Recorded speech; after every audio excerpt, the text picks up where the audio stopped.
Okay, we are live. So, you are known for orange or amber wines, but are they your desert island wines? Or if not, what is it?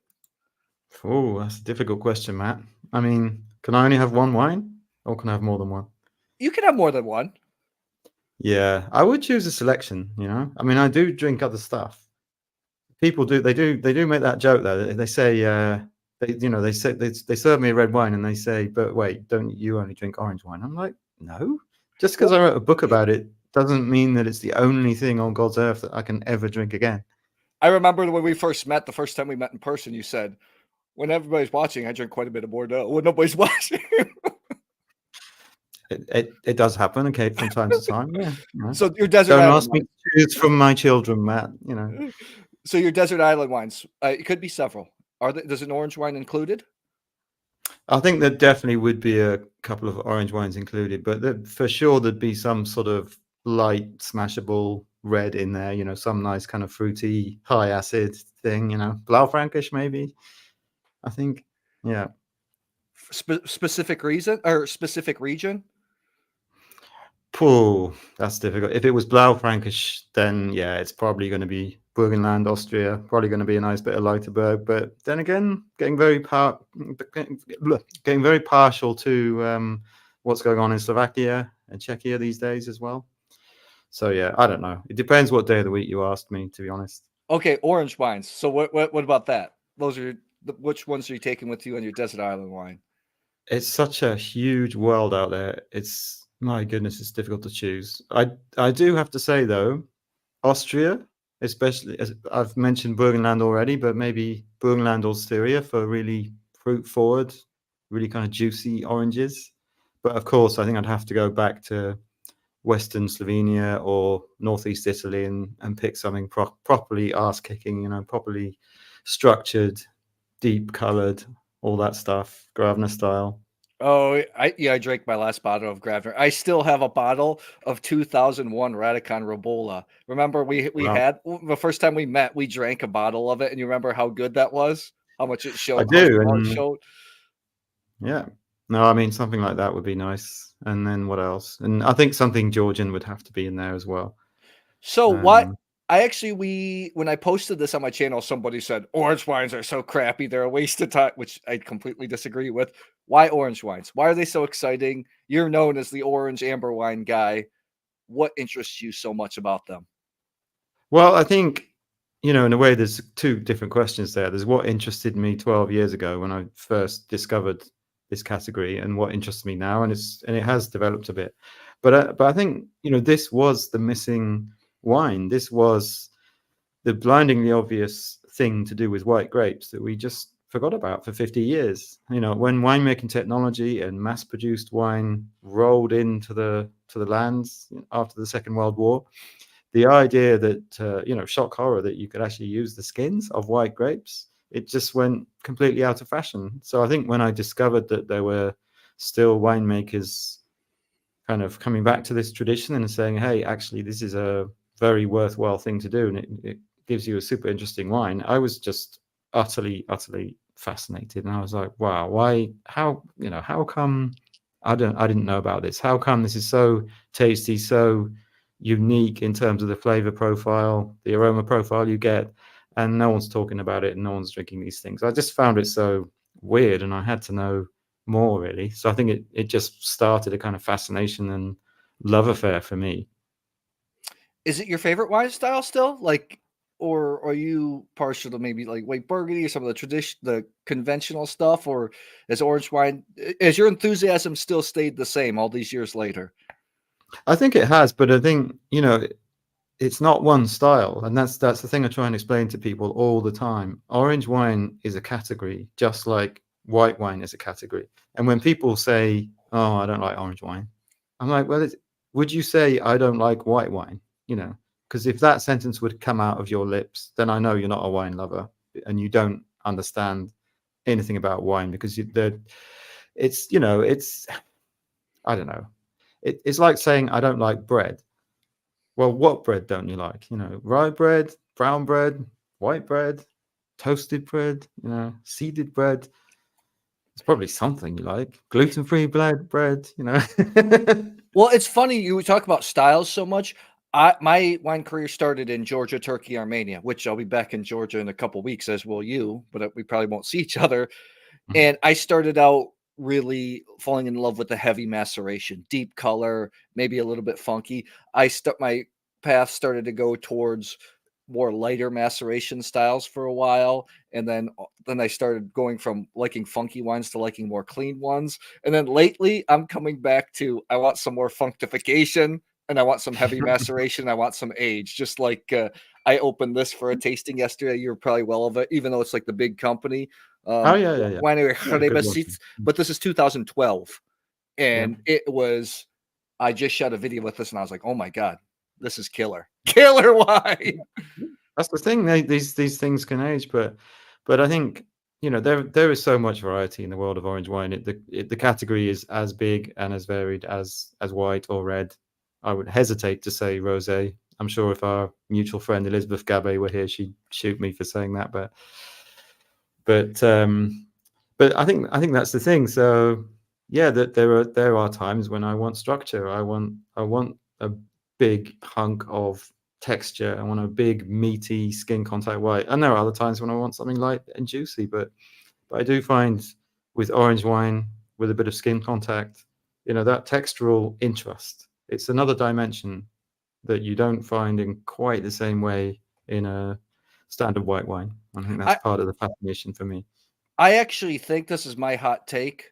Two things that has in relation to champagne. I think besides champagne is one of the most food friendly beverages in terms of wine on the planet. I think orange wine is actually more food friendly.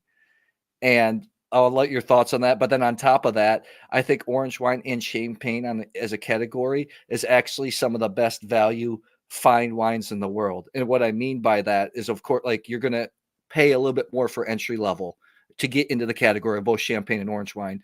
But the top, like you have Gravner in the US, $90. That's like one of the benchmarks, right? That's the top creme de la creme. It's not you're paying $1,000 or $10,000 like Romanée Conti. Same with champagne. You know, I love Comte de Taittinger for 200. Okay, it's expensive, but it's not Clos de Tart. It's not Romanée Conti.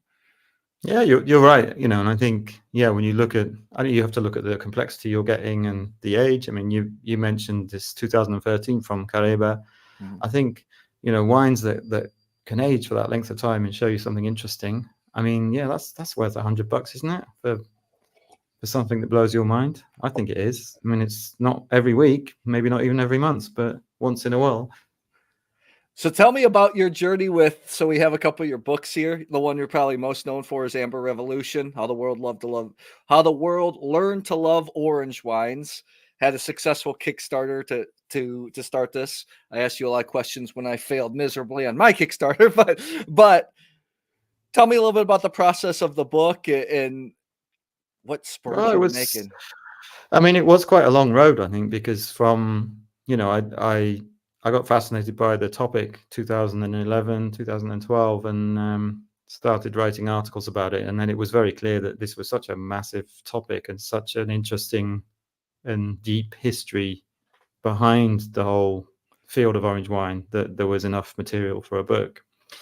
But stupid me, I thought, oh, maybe I can persuade a publisher to do it. And, you know, no publisher in the world was willing to take a chance on me or orange wine. Because as far as they were concerned, that sounds so blatantly uncommercial and niche that it's doomed to failure. But I tried. You know, I spent about a year going after publishers, and you know, once I'd got almost as many rejections as J.K. Rowling originally did for Harry Potter, I decided that I could do it myself, and that's a scary process, as you well know. I mean, Kickstarter is, yeah, it's not for the faint-hearted. I'm very happy that it worked out because it was a proving ground, really. You know, it proved to me that there was an audience out there. And the interesting thing is that even though the first edition of Amber Revolution came out 6 years ago, it just keeps on selling. And what I love is that people continue to be fascinated by the wine and the topic, and there is a new audience that seems to be enlarging every day that loves drinking this beverage just as much as I do. And it's very it's heartwarming, really. And I think I couldn't have predicted that the interest would keep on and even keep building after all these years. So I hope it will keep on going. I have to say, I'm genuinely happy for you and proud of you, because you were the first person in the wine journalist space that I really liked and was really helpful when I started out, and I was a relative nobody, still kind of a relative nobody, but a lot of just didn't get a lot of kindness from other writers in the space. You were the only one that was actually helpful and encouraging initially. So I'm genuinely happy for you, and happy that it keeps carrying on and it keeps selling and people are still interested in the No, thank topic. you. We'll talk about Yeah. we're going to talk about, you wrote a great article on your website, which I have linked in the comments section, the Daily Claret, about Morning, being Claret, madam. Morning. the Morning Claret. I'm sorry. See, look, I'm a crappy friend. My goodness. You talked about the state of wine writing and how you've been reinvigorated by doing the Substack. Let's touch on that first, and we'll talk about the state of wine writing, because you're a contributor, or I don't know if you're still contributing to Decanter, but you were before.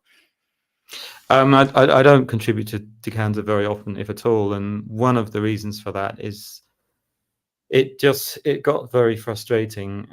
Obviously, 99% of what I write about, or what I want to write about, is considered niche by the mainstream wine world. I like writing about the world of natural wine culture, and the related topics of organics, biodynamics, orange wine, and so on. And I love writing about countries. Austria is one of the more mainstream countries that I write about, but still niche. It's still niche in the wine world at large. it's still considered niche. So my problem with the magazines like Decanter was it was always such a struggle getting them to commission articles. And inevitably, I think, the mainstream wine media wants a mainstream story. They want a nice, simple story of, this country was producing crappy wine and now it's producing good wine, and how did we get here? They just want a nice, easy story with a happy ending and 6 recommended wines and bang. And I found that frustrating as a writer and a journalist, because there's so many wine stories that don't fit into that formula.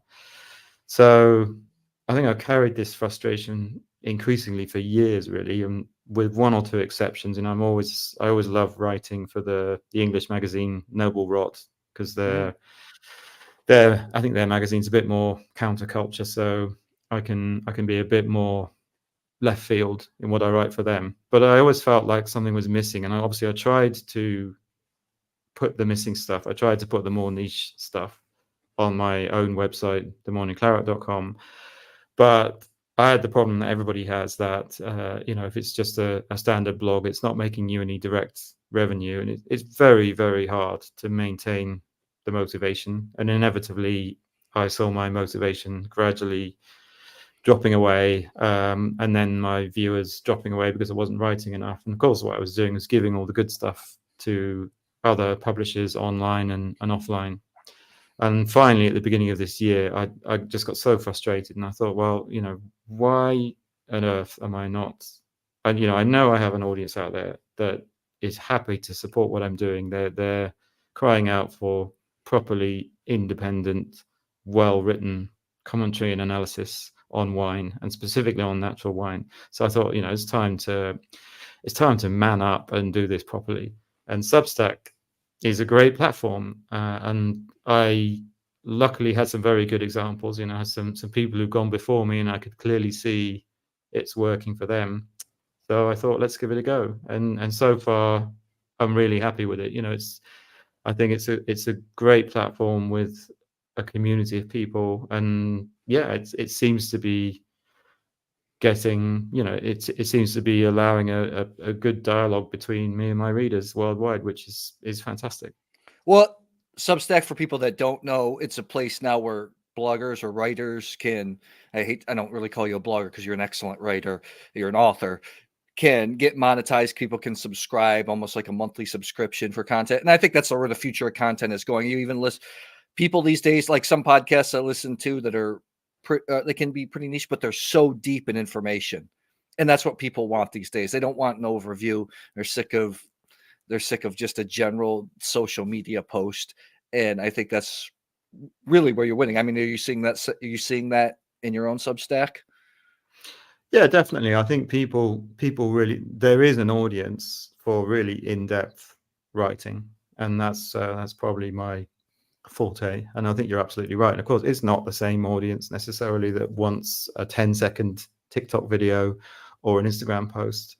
Maybe it's not even the same audience that buys decanter, but there's an audience. They're out there, and they weren't really being served. And I think with people on Substack and similar platforms such as myself, we're able to serve that need, and it's brilliant. I mean, it is. I think it is challenging in one sense though, and I've had some people flag this up to me, because in the past you bought a newspaper, or you bought a magazine, or you bought an annual subscription to a magazine, and then you had access to maybe 20 or 30 writers who write for that publication. Now we're in an era where I think many of the most interesting commentators and writers today have their own individual sites and Substacks and whatever. But of course, the only challenge is, as a reader, you're like, well, I like these 5 writers. So then does that mean I have to subscribe to each of them separately? So I can see that it's challenging, and it's quite competitive, if you like, because obviously everyone only has so much money.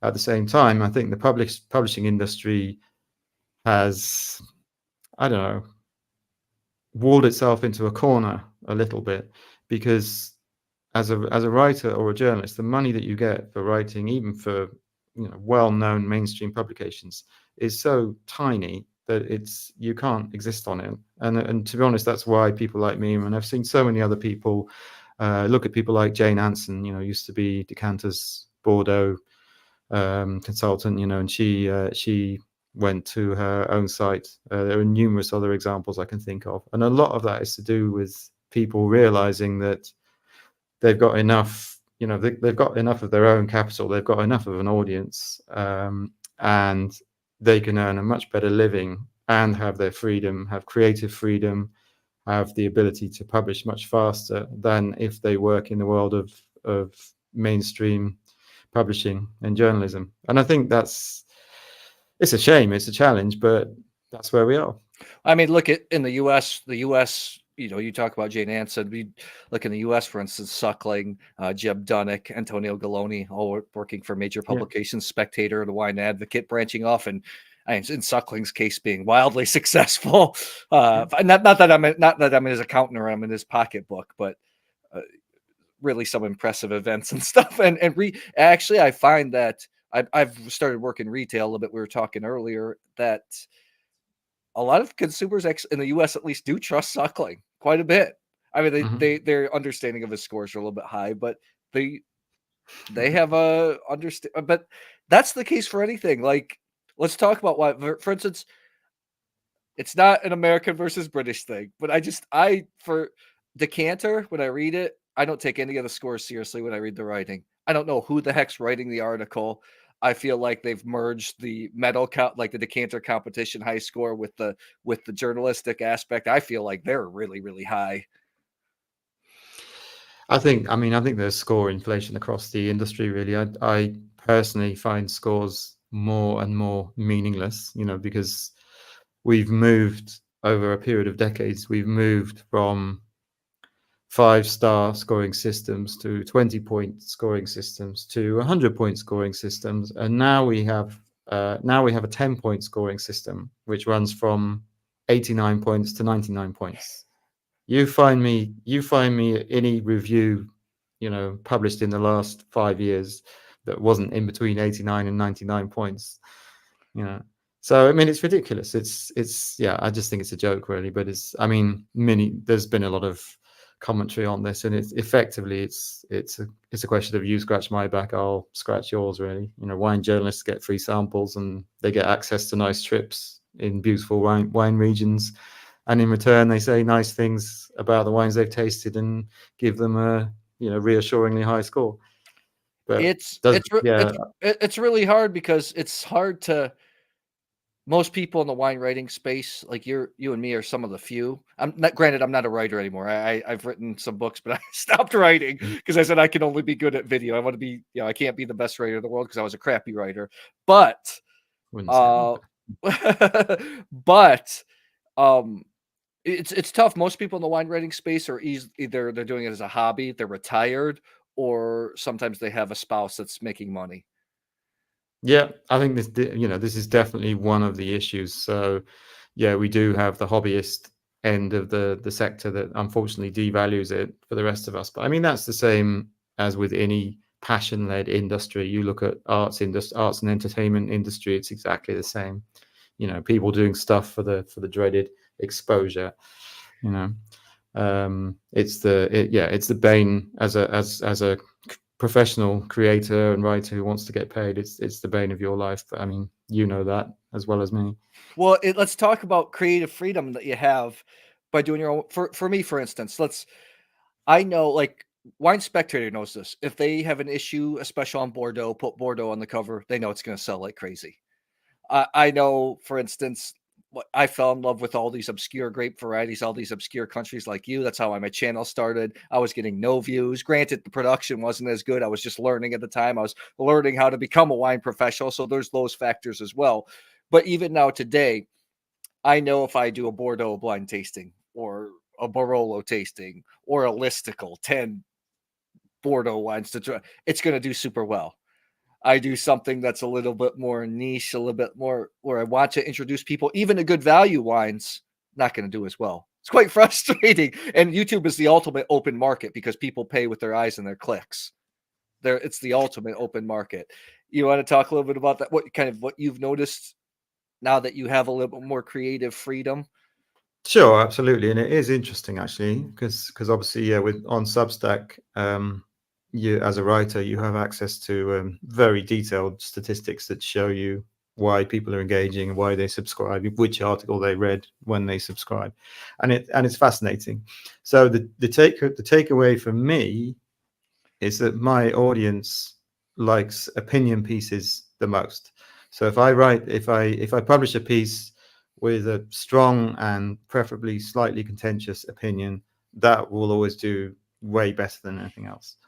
So I mean, and that suits me because I'm not really focused on tasting notes. I find tasting notes and scores are extremely boring. I know they sell. I know it's an easy way to engage people, but yeah, opinion, like genuine opinion and in-depth opinion pieces, seems to be where it's at for me.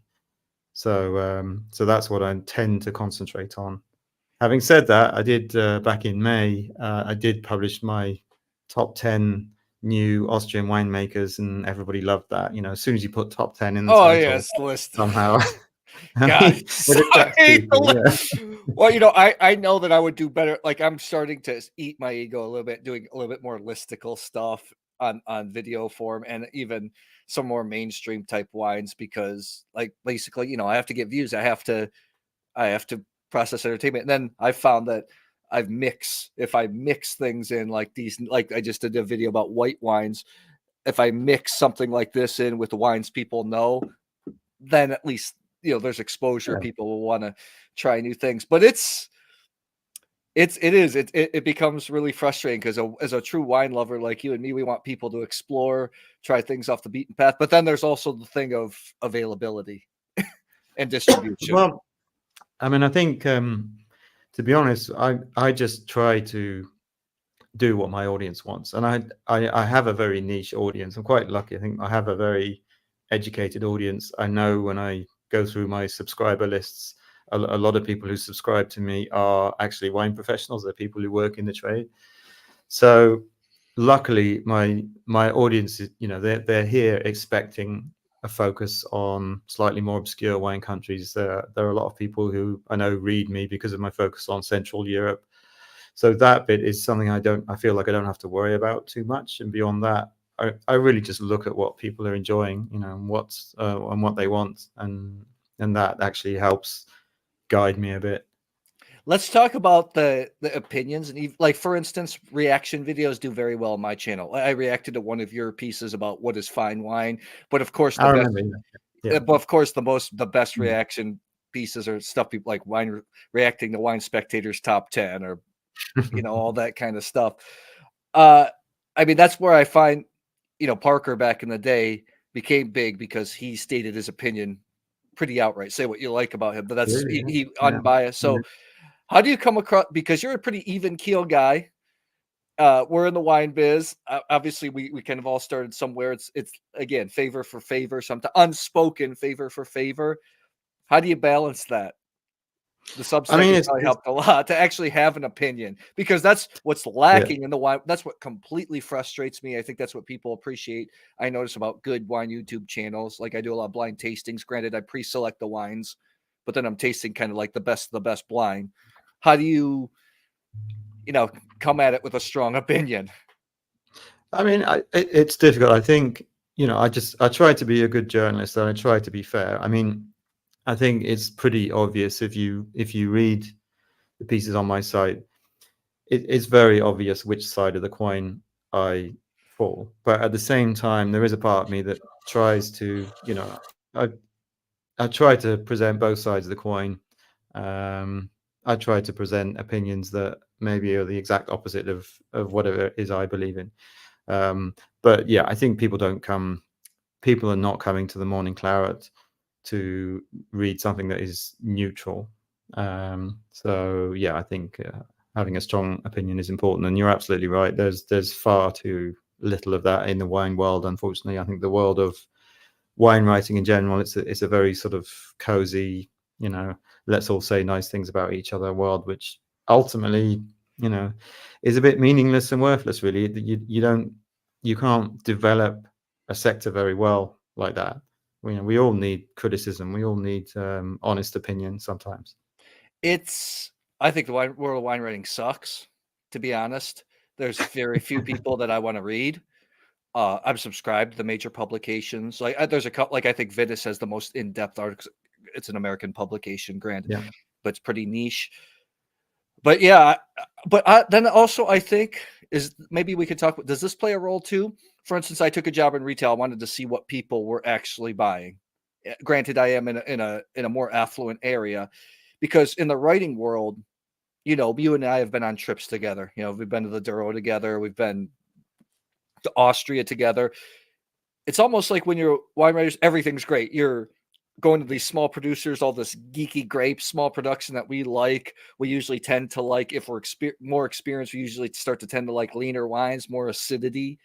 So it's everything's kind of all the same. What I've learned in retail is like, oh my gosh, there's a reason why there's so many different wines made. There's a big diversity in what people like from all spectrum. So do you think that plays a role in the lack of opinion too? Just that we all kind of like the same thing? No, I would say, I would actually say, I think one of the bigger problems and one of the things that drives me crazy is people in the wine industry and in the world of wine writing who insist that everything has to kowtow and be on the level of mainstream taste.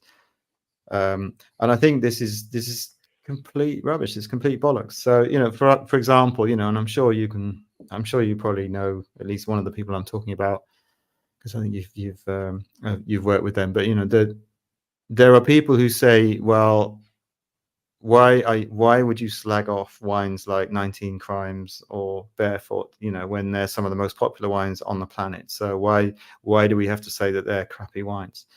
And I'm like, well, just because something is popular, just because it sells by the truckload, doesn't make it interesting and doesn't make it high quality. Show me another industry where we subscribe to that view. I don't see people in the cheese industry saying that, we need to talk about American processed cheese and take it seriously.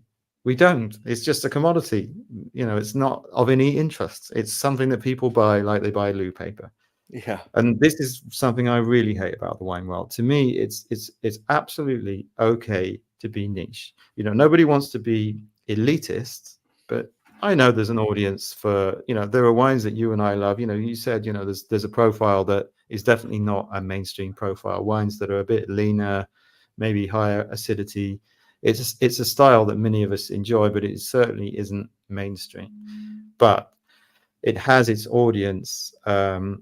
It's something that a lot of high-end winemakers believe in. It's a style that I personally like drinking. So we can just, why can't we just talk about it openly and enjoy it? Why does that have to be? No, everything has to be dragged down to the mainstream because otherwise you're being elitist. That Well, is let's just talk. bollocks, in my opinion. There's a couple of I'm gonna. There's so many things I want to talk to you about and expand upon that. Number one, there's a great wine, like we have here. Like this is one of your favorite Oh yeah, producers in yeah, Slovenia. One of mine, Mlečnik, makes great absolutely. orange wines, and these small winemakers, especially like orange wines, or we'll talk about Portugal in a second. They're artists, right? There is making wines an artist expression. Ethan Hawke had a TED talk. The actor, a couple of years ago, I watch often, talks about the importance of art and how we all want to make something that the public deems good. But if you think about it, the public historically have been really poor critics. So like we can poo-poo on 19 crimes if we want to. Just because it's widely known doesn't mean that it's great, right? Well, I think you used the word art, and I think that in the wine world there is art and there is commodity, and they're not the same thing, and we don't have to pretend that they are. And this really bugs me as well when people say, "Oh, no one's drinking wine anymore," and look at these, all these, what was it?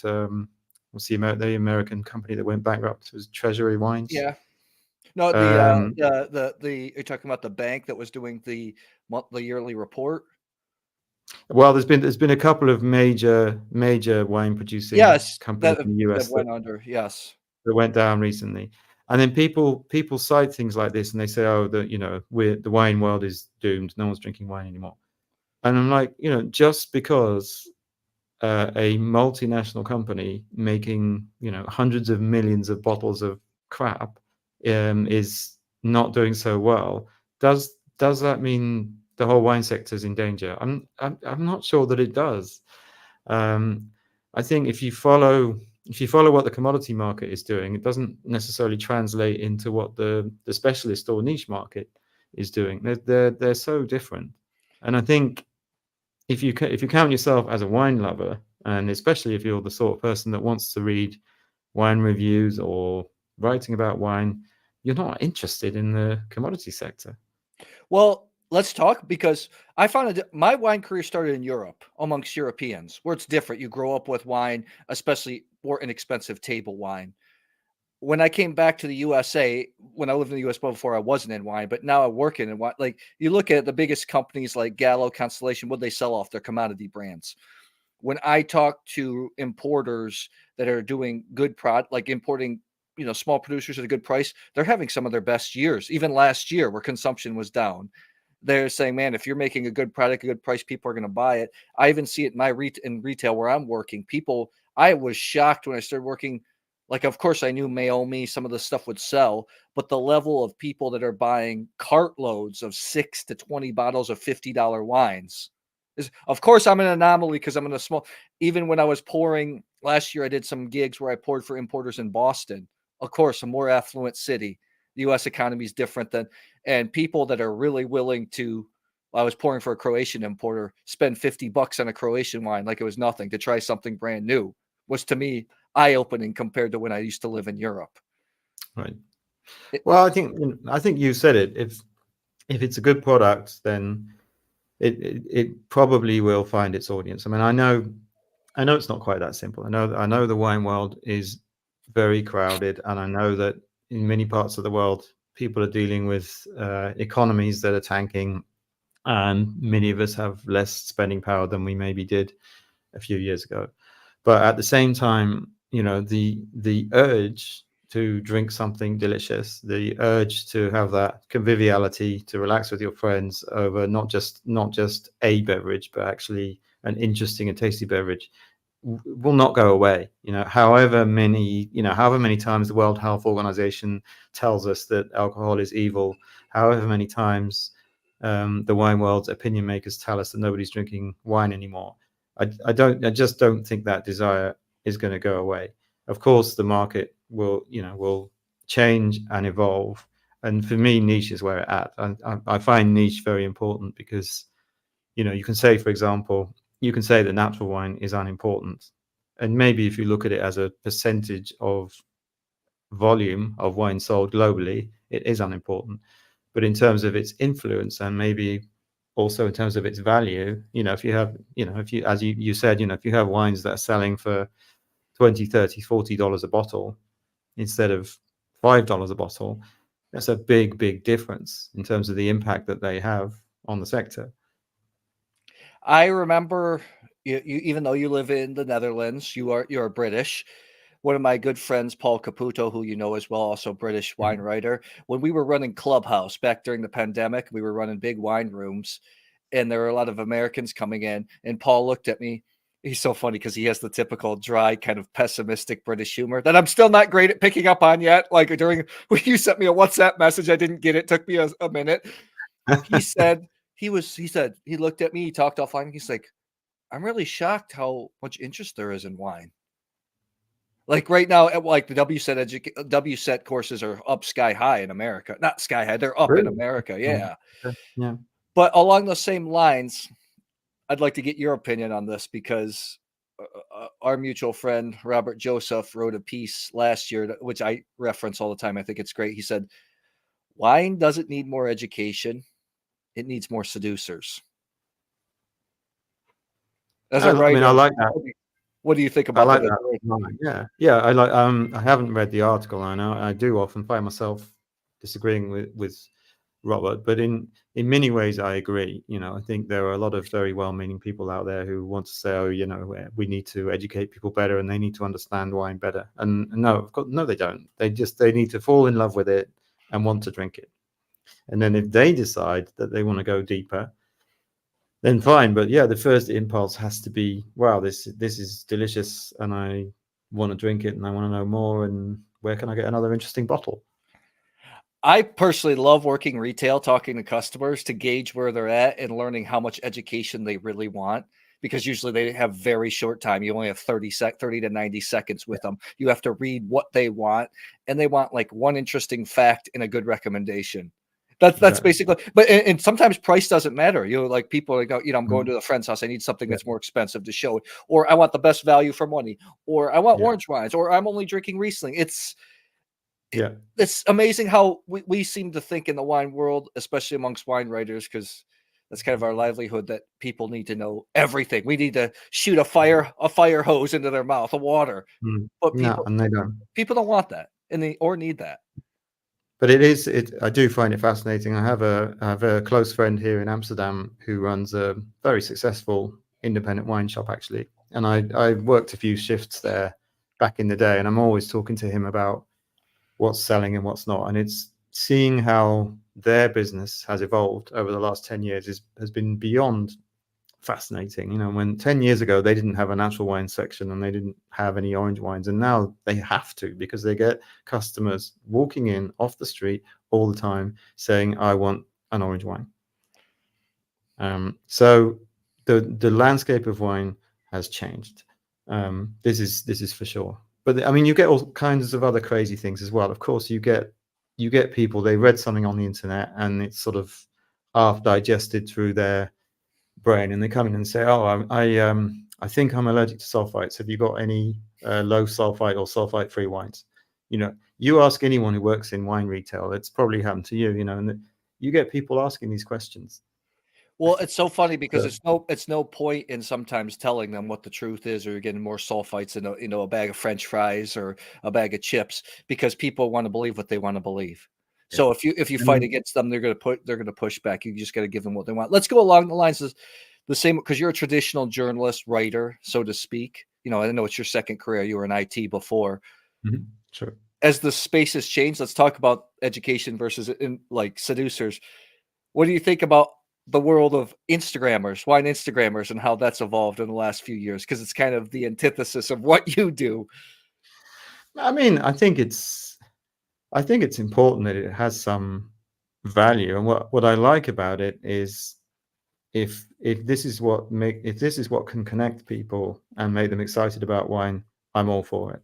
And I know ultimately, as humans, we are all visual people.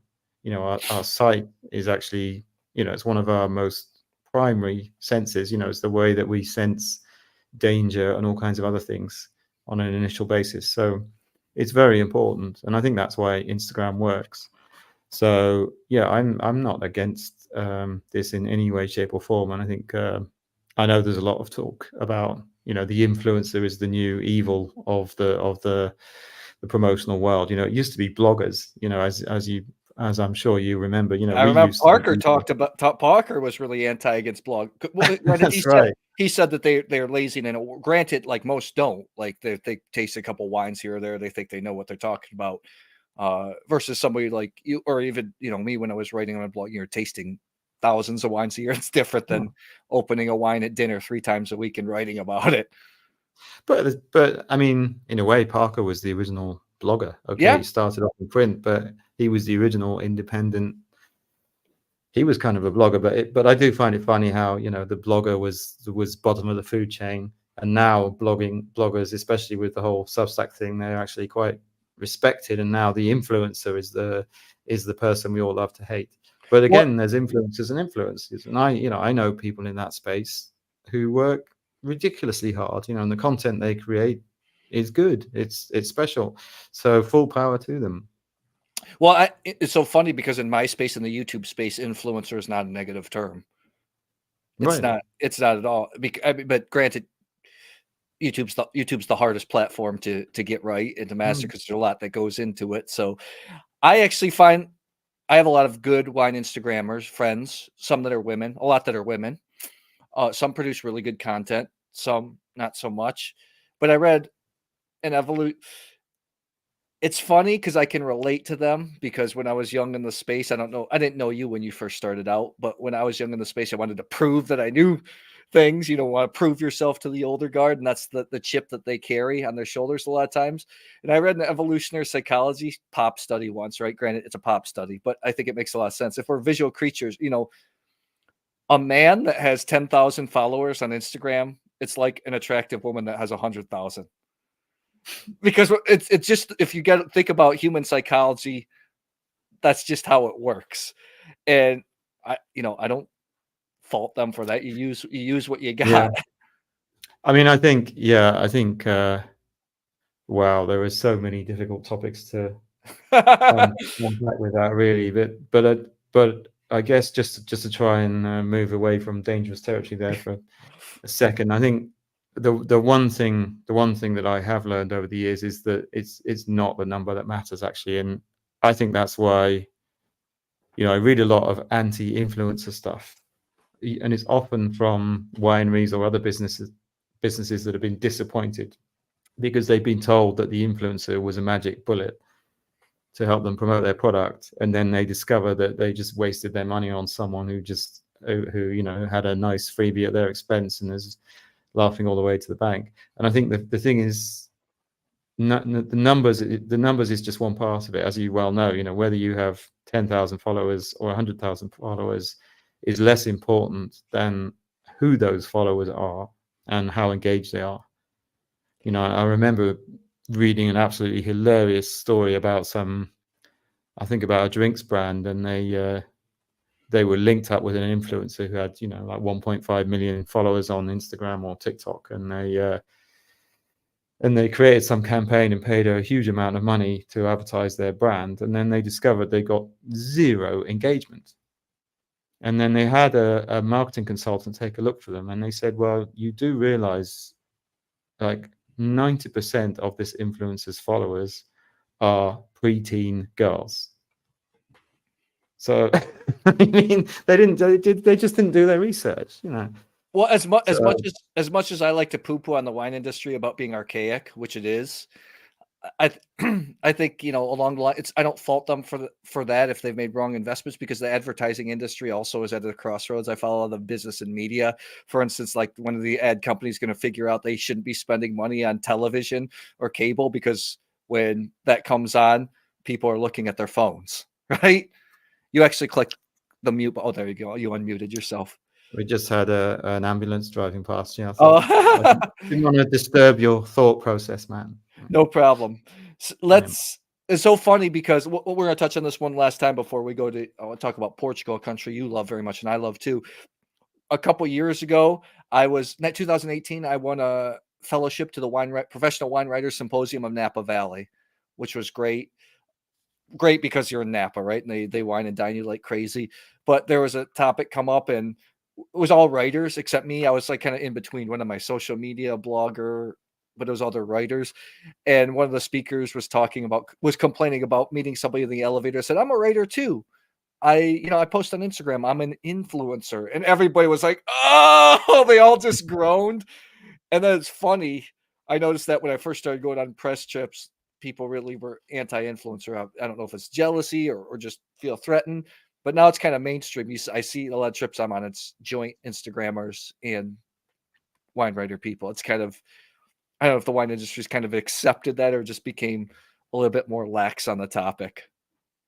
I think depends. There are different opinions. I think there's still definitely plenty of the old guard who are very suspicious of it. But ultimately, whatever drives engagement, whatever gets you attention, I think it works for me. I mean, I'm a big fan of Instagram. It's as a channel. It's super important for me. A lot of my audience, that's their first contact with me is via Instagram, and then some of them migrate to my site, the ones that want to read actual content, the ones that want something more in depth, but some of them probably don't. But that's okay. There's still some connection there. There's still some engagement with wine and some excitement about the topic.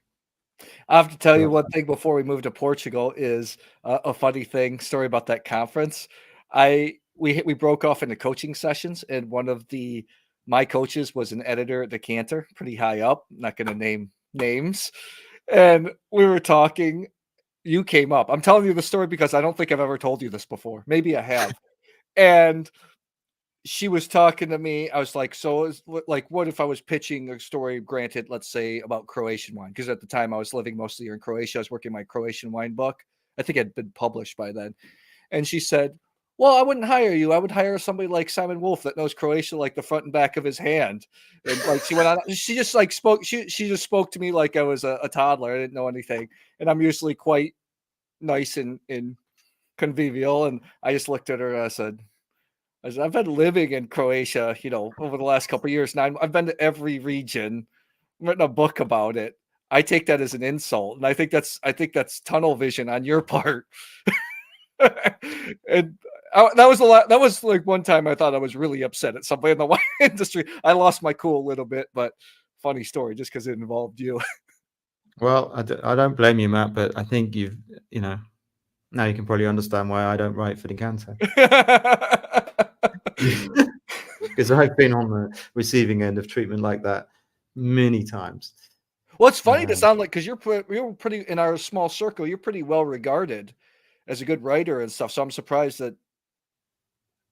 Well, I'm sorry. I'm sorry if I'm to break this to anyone listening, but Decanter doesn't particularly care about good writers. They care about people who will accept their, the same rate of pay. So Decanter pays the same money for an article now as it did in 2013 when I had my first piece published with them. Which is basically nothing. I know the rate. Which is basically.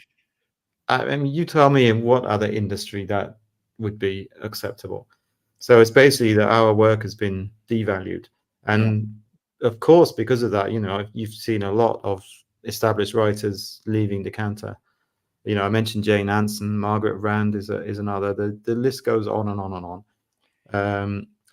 But Decanter needs writers who will work for next to nothing, who will deliver content on time, and also who are willing to work within the context of advertising, which is very important. A magazine like Decanter couldn't survive without advertising, and so there's always a slightly queasy relationship between what gets printed, and that's why you can't really say anything very controversial in the magazine. If you write about a wine region, if you do a profile of Istria or whatever, you just have to say that everything's wonderful. I mean, it's boring. it's very frustrating. Yeah. Let's leave that for a second, and I agree with you. I think we poo-pooed on the wine industry a little, or the writing industry. Let's talk about Portugal, country that Mhm. you wrote a book about. I love, I eventually want to live in Lisbon part of the year. My plan was to move actually sooner than later, but I was talking to you earlier. Things in the US, especially in the wine world, just work a lot better, work a lot easier. So I have to Yeah, wait my turn a little bit. But you did write a book, Foot Trodden, I did. Portugal and the wines With, that time forgot. Remember, I was on you. I was like, I can't find my book, and you're like, sorry, I can't send you another one. And then I found it like in a stack because I was traveling for a long time. I got sent to this house and just got oh, put away. glad you got it in the end. Yeah, And we should just mention that yeah, that book Foot Trodden is not just by me, but also by Ryan. it's a collaboration with my colleague and good friend Ryan Opez, just to give him his To due. take great photos. I do have a Portuguese. So funny about this wine, Rocim, the Ah, fresh from Amphora. So funny. We sell this in my retail shop, and I mhm. recommended it to this woman who always likes orange wines. And I know I recommended it once, and I noticed I went back yesterday, and they were all gone from the shelf. We haven't been selling them, so I think she bought all. Talk about Portugal. A country we both like. It's been the next big thing for it seems like longer than I've been in the business, probably 20 years, but never has really become the next big thing. I love the Yeah, wines, the tradition. You wanted to speak a little bit about, or a little bit, or a lot about the country and the yeah. I wine? mean, it's definitely one of those countries that does tend to get sidelined a bit. I mean, it's a small country, and I think it's a country that built its success on very big brands. So um, things like Mateus Rosé, unfortunately, and I always forget the name of There's an equivalent brand that was much more popular in the US. The Oh, name yeah. will come to mind I in can't a remember second. Matthew. I always think of Matthews, but go ahead. Funny story Yeah, before you go on. Remember that trip we were on to? No, maybe it was a trip before. I was deep into my wine career, and I was on a trip of the the the celebration of Dura the Boys. no, no, it Yeah. was before that, the 2016 vintage. It was a year or 2 before, and I was at a restaurant of Sogrape, and I said, "You know what? I've never tasted Matiush before." And they're like, "What?" And they came out. We were at a nice restaurant, so the server came out in white gloves, and then unscrewed the cap, and that's the first time I tasted Matiush. But go ahead. I'm sorry. Go ahead in Portugal, more in detail. Well, but I think the problem is that people have this perception of Mateus Rosé or Vinho Verde, and they think that's what Portugal is about. And somehow it took a long time for the message to get out that there's so many interesting artisan winemakers, there's so many interesting different regions, different climates. So I think that's why Ryan and I wanted to write that book, really to celebrate all this amazing wine and amazing culture. And again, it's like so many of the other themes that interest me. There's so much interesting history and culture that you can talk about, and wine is really the perfect lens to appreciate all of that through. But I think finally Portugal is getting recognition, and it's younger winemakers, dare I say it, a lot of the winemakers that are more in the natural or minimal intervention space, they've really managed to turn a new audience on to what's going on in Portugal. And I see so many people from the US, from Netherlands where I live, and the UK who are traveling to Portugal the number of times in the past few years since that book was published that I've had people contact me and say, "Hey, I've decided to go to Lisbon and I want to go and visit some winemakers." So I think the word's getting out now, which is fantastic because to me, it's a bit like Italy, in a sense that it's a country full of indigenous grape varieties and tradition and a wine making and wine drinking culture that runs very deep into the soil into the soul of people there. So I actually would compare it a little bit to Italy, and it's probably due to a number of historical quirks that Portugal has remained comparatively in the shade, I think. Well, I find it more. I'm a bias, so but I find the people, the culture more similar to Croatia. I find them to be so open. There's a lot of indigenous grapes, just like Croatia. I find the people very similar, very giving. I always say the Portugal of all those. I know it's not fully Mediterranean; it's mostly Atlantic, but it's kind of in that belt, the Mediterranean. The most warm people that give without any expectation. That's what I think is so lovely about the country. Yeah. The wines are It's a great country. Yeah. the wines are outstanding. It's one of those countries too where you were talking about obviously those young producers making some more minimal intervention wines, they're raising the bar. But some of the conventional producers, like the guys in the Douro, Bajada, the Dow, even the Alentejo, making they're upping their game in terms of those conventional wines, and the price is going up, which it's good for them, not great for consumers, but the price is going up because the quality is going up too. So I think it's cool to see the whole tide rising in that country. Yeah, absolutely. What are Absolutely. some of your favorite producers there? So some practical stuff for people that are listening or watching. In Portugal, goodness me, I mean, I always like to say, I'm particularly excited at the sort of renaissance of interest that's going on in the Lisbon region. So you have this massive wine region that stretches north of Lisbon, going all the way up to the bottom of Bajada. And so, yeah, you have people like Chinado or Hummus, or I forgot about hummus. Luis Gil, Marinho. You have people like Marta Suarez. What's the name of her estate? There are so many interesting people making quirky wines in that region that I think it fits for you. And by the way, Patrick, I saw you. If there are any other Grand Reserve members, channel members, I left a link on the community tab if you want to come on and ask Simon or I a question as we close down the last 5-10 minutes or so. I feel like Portugal kind of fits your build because in Portugal, like you talk about the books Foot Trodden, a lot of the conventional producers, or not all, but some, are making still more minimal intervention.